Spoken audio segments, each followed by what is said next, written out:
Good morning, Dan Nitro Clark here, or Dan Clark. Most of you know me as Nitro from that hit show in the 90s, American Gladiators. I'm a best-selling author. I'm a former professional football player. I'm a speaker. And welcome to Calm the Beast. And if you're new to the show, you may ask, what is Calm the Beast? And what is the beast? Well, this beast, and I'm going to give you an example of what this beast is. This beast, imagine when you're a little kid. You remember when you were a little kid and you were alone in the dark and you heard a noise inside your room. And all of a sudden your mind goes crazy because of this noise. And you're just sure that there's a monster in the room. So you pull your covers up to your chin and you're sitting there and you're shaking because you've heard a noise, you're afraid, and your mind told you there's a monster in the room. Well, what the beast is that monster that your mind is telling you that there is. And what I call this monster, this anxiety, these negative thoughts that are keeping you there stuck under the covers, frozen, I call that the beast. And in reality, it's anxiety, and it's keeping you from taking action. It's keeping you from living your best life. It's keeping you small, afraid, stuck under the covers. And if you remember when you were a little kid, what you needed to get yourself free from that anxiety, from that beast, from that fear, is you just needed a tool.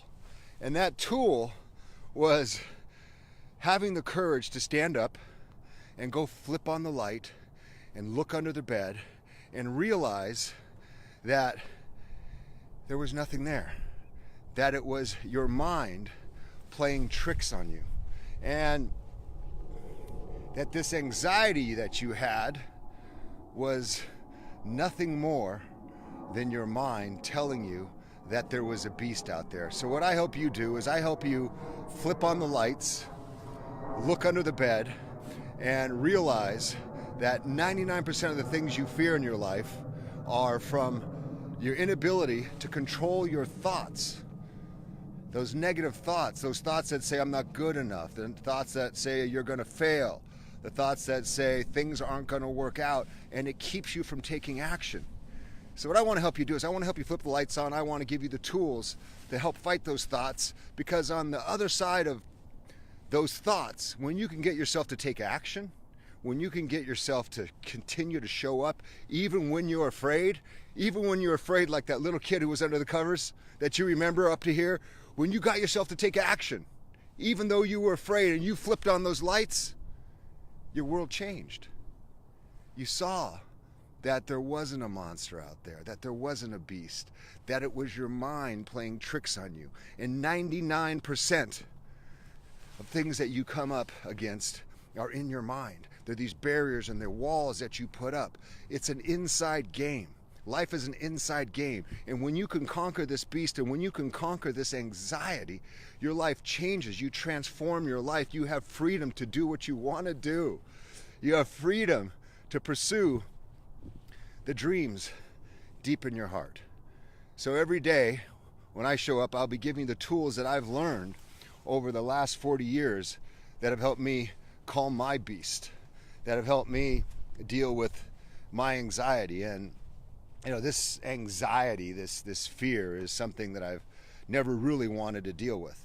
A lot of times I just medicated, right? I went out and got drank or got stoned or did these other negative things. I overate, let me just gorge myself on food. And it was all to calm that beast, those negative thoughts that I didn't know why they were there, and I didn't know how to deal with them in a healthy way. And sometimes these negative thoughts get to be so overwhelming that they keep us from taking action. I mean, you just get this hurricane of thoughts in your brain, and it's just consuming, and you can't find any peace. You can't think straight. And when this happens to an extreme extent, that's called a panic attack. And a panic attack feels like a heart attack. I know I've had a heart attack and I've had a panic attack. It feels like a heart attack. You get, your chest hurts, you get short of breath, you get lightheaded, your fingers start to tingle, and you just know that you're going to die. You just know that this is the end, and you start to panic. It used to happen to my mother a lot. My mother got these panic attacks, and this was 25 years ago. And it started when she got put into a managerial position at work. And my mom, you know, she had barely a high school education. She didn't speak the language. She's Japanese. She didn't speak English well. And she had so much fear in this new position that she wasn't going to be able to do it, even though she wanted it. She wanted the raise, she wanted the money, she wanted all the things that went with it. But she got so much fear that she wouldn't be able to do the job correctly, that she started having all these negative thoughts that she was going to fail, that she wasn't going to make it. Until one day, she actually fainted at work because these negative thoughts overcame her. And then her anxiety became about, you know, oh my God, it was so embarrassing to faint because I wasn't in control of my thoughts. People think I don't have my stuff under control. And then the fear of fainting caused her to have more panic attacks. And back then, I didn't have all the tools that I have now, but I understood the basic idea behind a panic attack, that were these negative thoughts that appeared real, right? So I would drive down from Los Angeles to Orange County, and I would sit with her, and I would give her this one simple tool to help her. And that was, I told her to slow down her breathing, right? Slow down her breathing. And she didn't quite understand what I meant, you know, but she's like, Mom, slow down your breathing. So I had to give her a visual cue. And that visual cue was, I said, watch my hand. Can you see my hand? I said, watch my hand when you're breathing. You breathe in. As I lift my hand up, exhale as I bring my hand down. And by giving her a visual cue to follow, it gave her a way to breathe that she could easily understand. And you can do the same thing when you start to feel panic, you start to feel these crazy thoughts overcome you. You can give yourself the simple exercise of breathing in for me, I have these huge lungs, so I breathe in for an 8 count. For you, it might be a 6 count or a 4 count, and you can just follow your hand. So this was something I learned in Tai Chi, where as you take your breath in, you raise your hand up. So it's breathe in,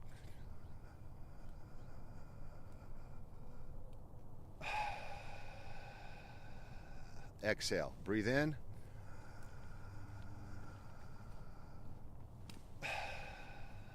exhale, breathe in, exhale. So by slowing down your breath and following your hand, a visual cue, you're stopping the adrenaline dump. You're stopping all those stress hormones from firing, causing you to panic. And the most important thing, right, is to stop those thoughts. And you do it by, number one, focusing on something outside, or something besides your thoughts, which is your hand and your breathing. Right? When you focus on your hand and breathing, you're taking your mind off your thoughts. And then by slowing your breathing down, you're slowing down the revolution and the cycles in your brain that release that adrenaline. And what does adrenaline do? I don't, want to get into, I'm not a doctor, so I don't want to get into a deep scientific thing, but adrenaline pulls blood from your digestive organs and puts them to your limbs so you can run, right? So it pulls them from here, so you can run, you can escape, you can have the strength you need to survive. But it's not serving us well now. So when we slow down our breathing, when we feel stressed, when we feel those thoughts that overcome us that we can't handle, we go back to that breathing. And then number 2 is you have to ask yourself, what is fact and what conclusions am I drawing? What is the fact? Well, the fact for my mother was simple. The fact was she got a new job. She was afraid that she wasn't going to be able to do it. Right? But her assumptions were people were looking at her, that she was going to fail, that she wasn't going to do it, right? Those were all her assumptions. Those weren't the facts. So when you're going through that mental negative loop and you start to feel yourself panic, take out a piece of paper and write the facts down. What is the facts? Well, I've got a new position at work, right? And I don't feel very competent, right? And I'm starting, and that's the facts. And when you get in touch with the truth, I don't feel very competent. Now that's an actionable thing that you can go and fix when you don't feel competent. Okay, so I don't feel competent. What do I need to do? All right, I need to learn some more managerial skills, right? So once you break out the assumptions and the conclusions that you're drawing in your mind, and you start writing down and you start listing the facts down, then that can help you. And then step 3 is remind yourself of your competence. A lot of times we're doubting how much competence we have. We forget that we've succeeded in the past, right? We forget that we've succeeded in the past, so we sell ourselves short, and that's why this anxiety can overtake us. And lastly, what I want you to do, so you're going to do 1, you're going to do the deep breathing, right? The follow your hand breathing. Step 2, you're going to you're going to go and figure out, what are the facts and what am I assuming? And then step 3, I want you to close your eyes and I want you to visualize yourself performing at your task that you're afraid of with maximum competency. I want you to see in your mind, just for 30 seconds, you doing your job, you doing that task you're afraid of. I want you to see yourself doing that confidently, and I want you to feel those confident feelings.